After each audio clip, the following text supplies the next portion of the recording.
right? I'm a crime scene cleaner. I'm tired, all right? This victim was cooked, literally, like basting in his own blood and hogtied like a pig roast. Genitals sliced clean off and stuffed in his mouth like an apple at a luau. The crime scene, apropos of the crime, was the kitchen of some hipster fusion restaurant in Brooklyn, like the type that I could never afford to eat at. The steel counters were wiped clean, but still reeking of rot and bleach. The walk-in fridge hummed like a morgue the entire time I was there, which actually in a weird way was like kind of comforting for me. That's like a cat purring, like I liked it. Anyway, on the aforementioned bleached steel counter was a hand-trimmed slab of human meat, chilled to a perfect 38 degrees, lightly marbled with fear-induced fat, and delicately aged.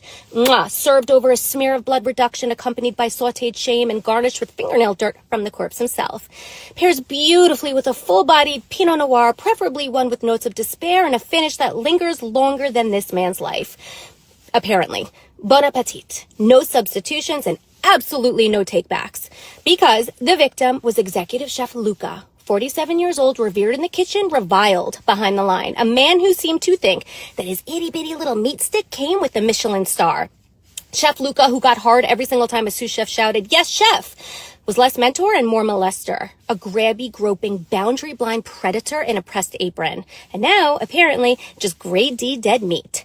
Police called it as a homicide with mutilation. They were being polite, right? Because what they meant to say was someone was tired of screaming "no, chef," and grabbed a hand-forged cleaver knife to sever the power imbalance, one fucking bloody hack at a time. Mwah. Luca's body was found laid out on the prep table like it belonged in a butcher shop. Split sternum, skin flayed from collarbone to pelvis, ribs cracked open like a butcher's diagram. Blood pooled so deep that it seeped into the grout and started attracting flies before sunrise. I kind of think of those flies like the early birds, like they got there before the restaurant even opened. Hope they got a deal. Luca had a reputation, the kind that everybody whispers about, but nobody reports, but should.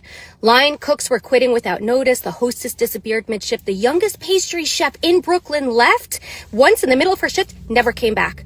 No charges, no consequences, until now. So I zipped the body bag shut, I caught my reflection in the freezer door, and I looked like I crawled out of a slaughterhouse. And you know what? I guess I did. But at least no animals were hurt. Just a piece of shit. So yeah, today, I'm a corpse cleaner.